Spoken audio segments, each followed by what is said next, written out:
Vandy is working hard to stay at the top of the SEC. They're one of three teams that are undefeated in SEC play, one of which is my Tennessee Vols.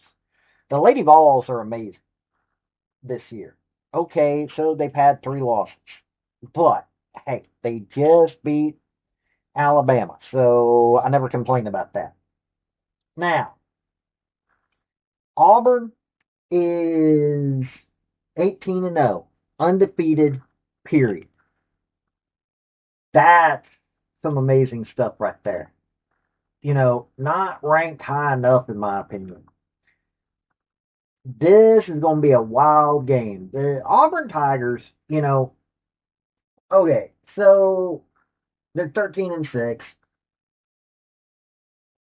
Larry Vickers is trying to get them. It's his first year. He just came from Norfolk State. He was able to get his team into the NCAA's 3 years in a row. Was able to get conference championships, got in WNIT, turned that team into something pretty amazing. So I don't have a problem with what he's doing at Auburn. It's going to be some rough going. Now, Shea Ralph, here's someone who's put a lot of work into Vandy. Got him into NCAA's into the first round or into the NCAA's 2 years in a row. Got him into WNIT her first year there. Unfortunately, they only went 16 and 19. Then they went 12 and 19 2022-2023 season. But they were 23 and 10, 23-24, and 22 and 11 last season. This is a good team. This is a good coach. Vandy's scary. I mean, seriously, Vandy's one of those teams that most people aren't paying attention to. Now, Larry Vickers, he's got this team going pretty good. Unfortunately, they ain't scoring worth a flip.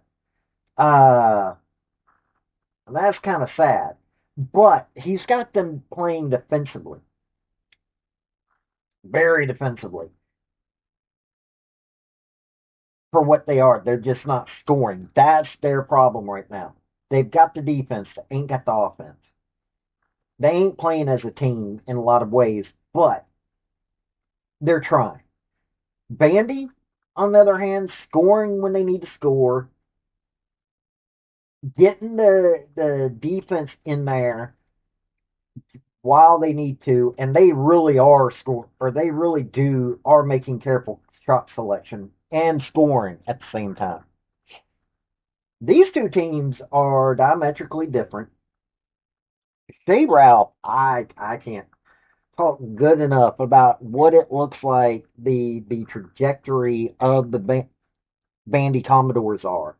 Doors are looking like a really good team. I mean, for Pete's sakes, South Carolina and Tennessee both are the only other two teams that are at the top, and Bandy is at the very top because they haven't been beaten like South Carolina did. South Carolina got beat in the tournament, lost to Texas, but then came back and beat Texas. Tennessee's 13 and 3. I love me my balls, but that law or those three losses aren't good. But all three undefeated in SEC play. Auburn's sitting there at 2 and 3. This is going to be a wild game to watch. Larry Bay. These are two defensively minded teams, but only one of them can actually score. And don't get me wrong, I think Larry Vickers is just got to get his player. I just think he's got to deal with the players he's got. And he's trying. They're, you know, yeah, they got beat by Oregon, Syracuse, Seton Hall. Seton Hall can play some basketball, but unfortunately, they've also been beaten by Tennessee, Mississippi State, and Jackson State. Pardon me, Texas, Tennessee, and Mississippi State. They beat Jackson State. Sorry, looking at this wrong. But we're going to get into this. Let's get into it by the numbers. Before we get into the crux of this video, hit like, hit subscribe if you like college sports, because I do college sports, primarily college football, college women's gymnastics, do a little basketball and other sports on occasion, but that's what I do, college. Also, General Robert Neyland, former University of Tennessee head football coach for decades, had 7 maxims to win any game, but they can also help you if you apply them correctly to your life. The second one is play for and make the breaks. When one comes your way, score. That is a maxim that can be also applied to your life. Look for those breaks and take it. Now, Auburn's visiting, so we're going to cover them first. 63 points a game. That's all they're scoring. Now, they're keeping their opponents to 57.9 points a game, which is not good. But only 63 points a game. They're at 41% field goal percentage, which means they're okay at their shot selection, but could be far better. 33.1 rebounds, could be a little bit better there, but that's not really bad. 9.8 assists is horrible. That shows they're not playing as a team. 3.3 blocks, really bad numbers. 11.5 steals a game. That's not bad. They have some defense going. Now, when you look at the players, Harrison Koulibaly is leading scorer at 11 points a game. That's their leading scorer. She's a guard, 3.2 rebounds, 1.6 assists, 2 steals. That's not bad. Blocks, 0.1 a game, 2.2 turnovers, a little high, 51.8 field goal percentage, 61.4 free throw percentage, and 33.3 field 3-point percentage. You know, she's doing good inside the arc. Outside the arc, 1 and 3. Could be a lot better. Could be a lot better, or could be a little bit better on her free throw percentage. Caitlin Duon is leading in steals. She's the second leading scorer at 9.8 points a game, 4.3 rebounds, 1.1 assists.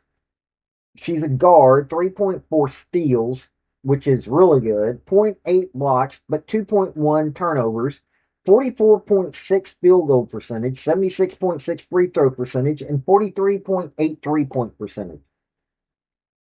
Maya Petticord, 9.7 points. She's third leading scorer, 2.1 rebounds. She's another guard, 0.9 assists, 0.7 steals, 0.1 blocks, 1.7 turnovers, 38.4 field goal percentage, 89.5 free throw percentage, which is really good, 32.9 3-point percentage, which is starting to get into the bad range. Now, Jamia Harris is leading in assists. Katie Lay is leading in blocks, 1.1 blocks a game. That's the leading blocker.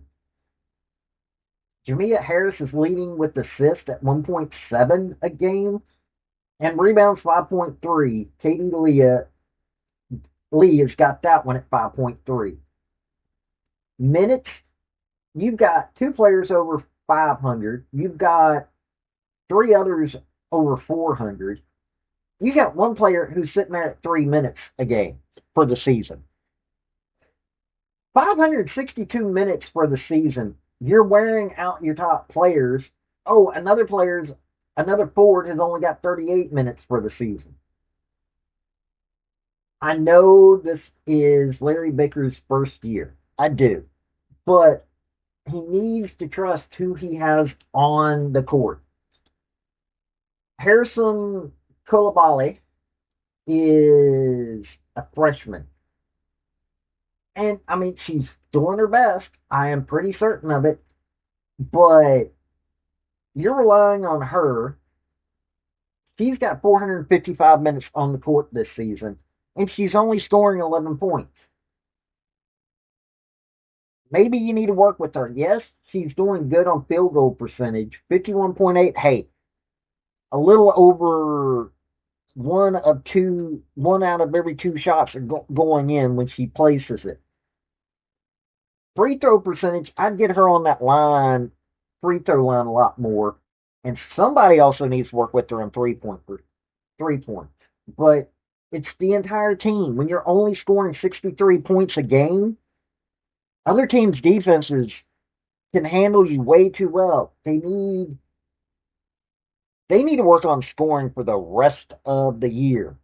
Their defense isn't bad. They've got to work on their offense if they're going to do anything else this year. Now, Vandy is scoring 86.9 points a game. 57.6 is all that's getting scored against them in a game. So, really good. When you've got a 30-point difference between what your opponents are scoring on you and what you're scoring on them, really good. 48% field goal percentage. That is a phenomenal number. 38.4 rebounds, a little low, but not bad. 20.6 assists. They're working as a team. Far better than Auburn is right now. Blocks, 4.7. That could be a whole lot better. And 12.8 steals a game. That's not bad at all. When you're looking at Vandy, Michaela Blake's 25.6 points a game. This is a guard that knows what she's doing. Turning over a little bit, 3.7 rebounds, 4.4 assists, 3.4 steals, which is really good. She leads the team in steals. 0.3 blocks a game, 2.2 turnover though. That could be a little bit better, but considering what she's doing point wise, hey, it's acceptable. 46.4 field goal percentage. That almost one out of every two shots is going in. That's good. 84.3 free throw percentage, really good. 33.1 3-point percentage. She needs to work on her 3 points when she gets a chance. But she still needs to rest. 585 minutes on the court, but that's not bad. He's Shea Ralph is resting her. Now, Justine Passat is sitting there with 11.7 points a game, 4.3 rebounds, 2.7 assists, zero point 0.5 steals. She's a guard, 0.7 blocks, 1.2 turnovers. She's still good on turnovers, but she needs to get a little bit more active. But she's in there at 495 minutes so far this year. 45.7% field goal percentage, not bad. 62.5 free throw percentage. She needs to work on that a little bit. 44.7 3-point percentage. Not bad numbers at all from the 3-point line. Aubrey Galvin, who leads in assists, is third highest scorer at 11.1 points a game, 3.3 rebounds, 6.4 assists. That, really good. She's getting the ball to the right people. 3.1 steals, which is really good. Zero point 0.1 blocks, needs to do a little bit better there. 2.3 turnovers, a little high. 38.2 field goal percentage. That really, she needs to learn how to place her shots a lot better. 76.9 free throw percentage and 31.7 3-point percentage. She needs to learn how to shoot a lot better. She's in there at 588 minutes, so they're having to rely on her heavily. Stasha Washington's leading in rebounds. She's a forward, 7.8 rebounds a game. Ayanna Mitchell, forward, blocks, but only 1.3 blocks. That's your highest blocker. They need a little bit better on the blocking. But hey, their steals, Michaela Blake and Aubrey Galvin's doing what they need to do. Now, mind you, they've only got two players over 500 minutes for the season. Only got one at almost 500 with Justine Passat. And four players at over 300. One of them almost, or two of them's almost at 400. They're balancing it out, but they need to get Aya Del Rosario and Monique Williams and Trinity Wilson a little bit more involved. There's a backup center and two backup forwards. But other than that, this is a really balanced team. They're doing good when they're having to rely on steals a lot. Now, mind you, I'm saying these things. I'm just looking at it as where their weaknesses are. That's what other opponents, the coaches do. But when you've got a score that you can feed the ball to that is doing really good shot selection. You've got some really good shot selections going on here. You do. Okay, so you've got a few of them that need to learn how to get the 3 points, whatever. But right now, they're working as a team, and it's working really well. And they're balanced enough that I don't see them tiring out as much towards the end of the season. That's something that Shea Ralph looks to be doing really well. This is Vandy's a young team. And, you know, Auburn, they've got to get a whole new outlook. And I am pretty certain that Larry Bickers wants them to score more, but they're going up against a young team that is well balanced enough. They ain't having to worry about it. Vandy's got this game. I'll say that right now. Auburn's not making it to the NCAA's. I don't even.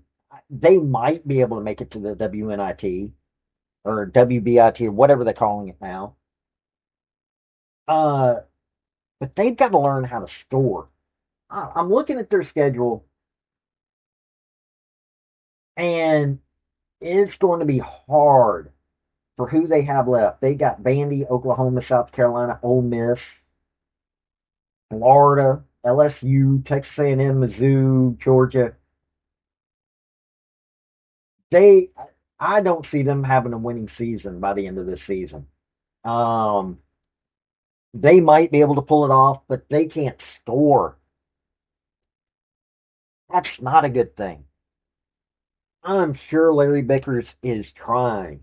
He's got to get his players in there. I mean, when you've got one player who's only got 11 points a game and she's sitting there at 51.8% from field goal range, okay, great. But why has she only got 11 points? They're not taking enough shots. But the problem is that, 41.3 field goal percentage for the entire team. That's amazing numbers, but it's really not doing anything for this team. Their free throw percentage is little lackluster. They're sitting at 70.8 free throw percentage. And they're sitting at 29.8 3-point percentage. This is a team that needs to learn how to shoot the ball and to make more shots. That's the biggest thing. Their key players are being overplayed and they're just not taking enough shots. That's why I think Vandy's going to win it. Vandy is playing a balanced game. They're giving their players rest during the game. Commodores, I hate having to be nice to the Commodores. I really do. But yes, I'm a Tennessee Vols fan. Of course, I hate being nice to the Commodores, but it doesn't mean I don't respect them. And Shea Ralph is done a good job. I mean, I honestly don't see any way that Michaela Blake, Sasha Washington, I don't. This is going to be. I'm looking at this. This is probably going to be a 25 win season before the SEC tournament. Seriously, they would have to lose more than one player to lose too many games. They've still got South Carolina. That's going to be a wild one. I can't wait to cover that game. Ole Miss. I don't think they're going to have a problem with Ole Miss, but you know, Florida. I don't think they're going to have a problem at all with Florida. Kentucky. Honestly, I hope they beat them. Um, Sooners. I think Texas, South Carolina are going to be their biggest challenges coming up.